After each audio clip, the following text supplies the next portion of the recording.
What's up, y'all? I'm still out here at the range, as you can see back behind me, on what's been a fantastic day to get some testing done out here. I think temperatures are right now in the high 60s. Unfortunately, the test results have not been near as nice as this weather. Hopefully this last one for today will round things out in a good way. We're checking out a little more 380. So of course the jelly contraption is set up ready to go with a couple of chronos and 2 blocks of gel. Now I've only done 2 tests in these, but they got a little crazy. Luckily I was able to somehow rearrange these things to get me a nice clear path all the way through up front here, so should have plenty of room to get this one done. Staying with my heavy clothing barrier, of course. It's got the layer of denim, fleece, and 2 layers of cotton t-shirt. And for this one here, I'm hoping to run across another gem in 380 ACP. What we've got here is the PPU defensive line 380 with the 94 grain JHP. Now most of y'all probably know I just tested the 9mm in this PPU defense line. It did surprisingly well, so I'm hoping to get another surprise here. Again, this is the 380. There's a look at your cartridge, just a brass case,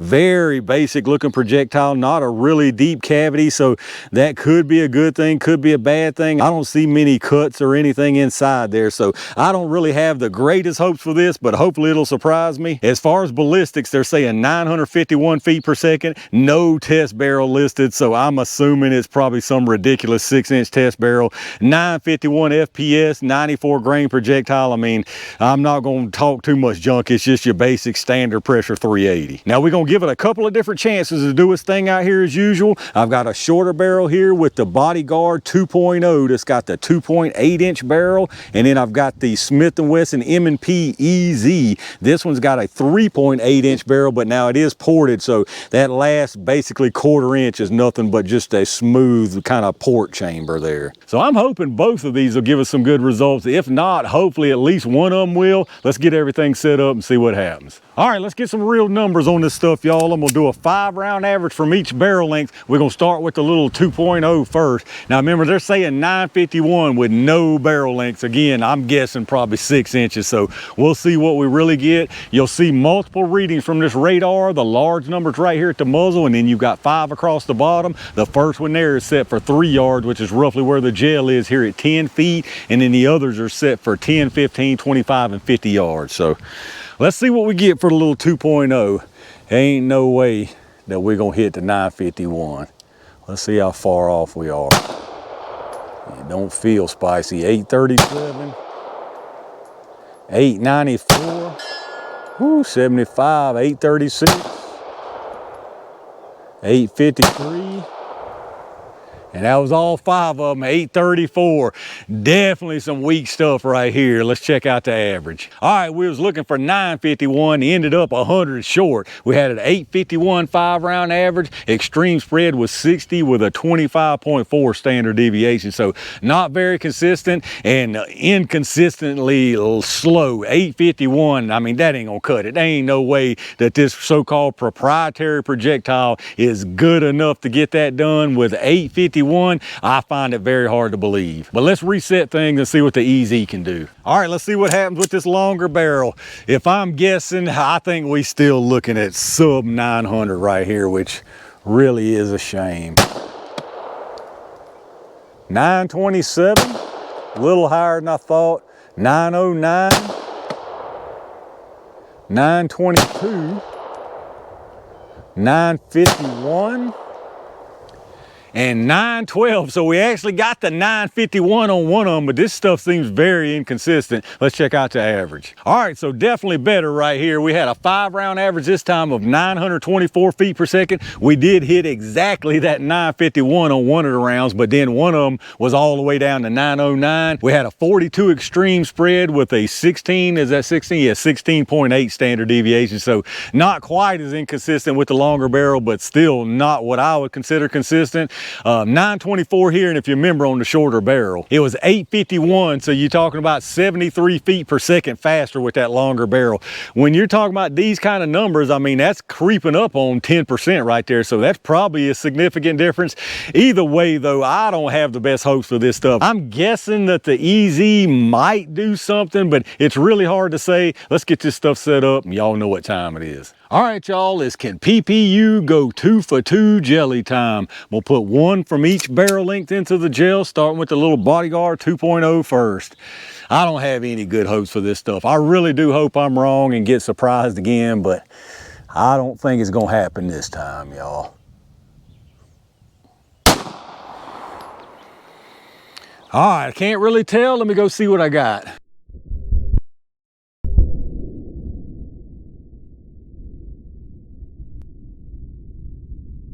All right, y'all, nothing at all surprising down there. I should have known to back my camera up even more, but wishful thinking down there. Let's see what happens with this one. Maybe we'll get lucky and we'll get a 50-50 pass right here. All right, I think I put that clear of the other ones. Let's go check this out.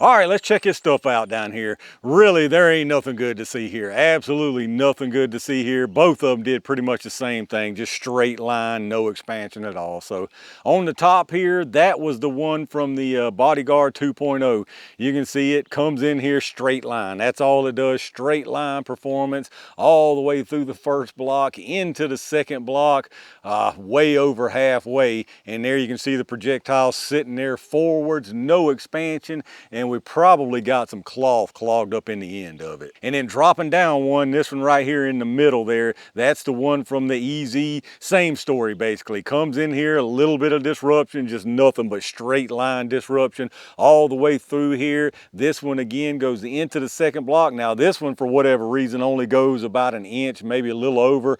No expansion though again, and absolutely clogged with cloth from what I can tell. So as far as the penetration on these things, the one from the Bodyguard 2.0 is out here to 25 3/4 inches, so just massive over penetration there.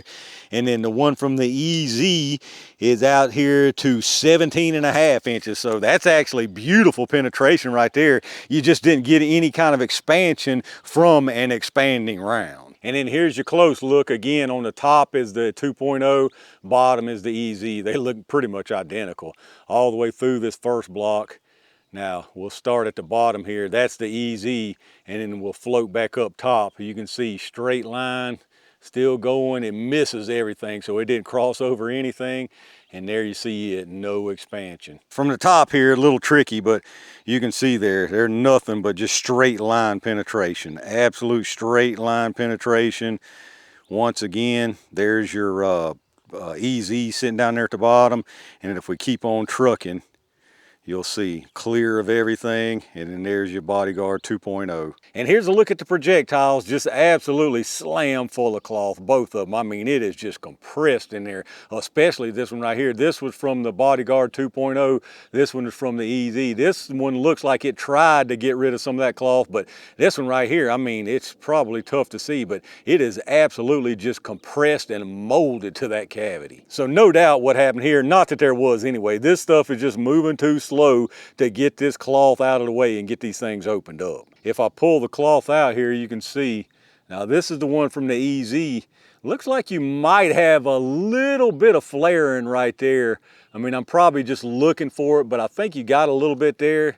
This one, the 2.0, I mean, this one is just absolutely fused in here, y'all.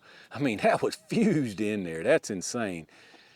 Yeah, there you go. If you look here very closely, this is the 2.0, this is the EZ. You can see the EZ there on the left. It's got a tiny bit of flaring, but I mean, that's nothing. That's inconsequential. That's just me looking for something good to say about this stuff. But let's get the numbers on it anyway. They both started at 94 grains.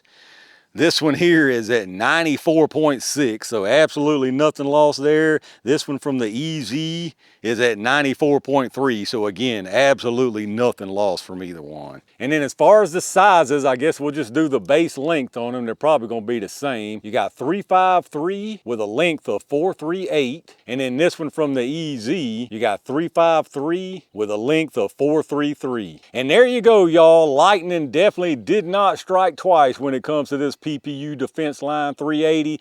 The 9mm we got lucky on, but definitely not this one right here. Absolute double failure. Now, being that this is 380, if you can get this stuff cheaper than FMJ, I would say roll with it. If you're looking for standard pressure 380, I'm not running 380 period, and definitely not standard pressure 380, but if you're a standard pressure 380 kind of person, y'all know my opinion on 380. You're just as good off with the FMJ as anything else. So if you can get this stuff just dirt cheap, way cheaper than FMJ, and you're looking for standard pressure 380, I mean, go for it, I guess. But in my opinion, this is definitely not worth the pickup, and there are obviously far better choices out there. All right, y'all, I'm gonna call it right there for this PPU Defense Line 380, and that's gonna be a wrap for a bunch of pretty disappointing performances out here today. I can't really say this surprised me at all. I was hoping that we might get something good just based on that 9mm. I think this PPU Defense Line in general is just a bad choice, just in general across the board. The 9mm, yes, it did okay, but are you gonna get that every time? I feel like this is just a bunch more inconsistency, and I personally wouldn't trust it, and I personally can get far better deals on 9mm than, even if you can get that stuff for 15, 17 bucks, I don't even care. I can get far better deals on actual good 9mm, good 380, good ammo across the board, much better than this PPU defensive line. But let me know what y'all think about it down in the comments. Do any of y'all out there run this PPU defense line in 380 or some other caliber? What do you think about it? Can you just get it just dirt cheap, way cheaper than anything else? Let me know in the comments what your thoughts are. Take a second, like I always remind you, and check out those affiliate links in the video description. Lots of really good stuff down there, and anything you pick up helps the channel, so I really do appreciate that. Big thanks once again to all my Range Gang members and every single one of y'all for supporting the channel. As always, I've got tons more good stuff on the way, so stay on the lookout, and in the meantime, stay safe, stay prepared, and I'll see you soon.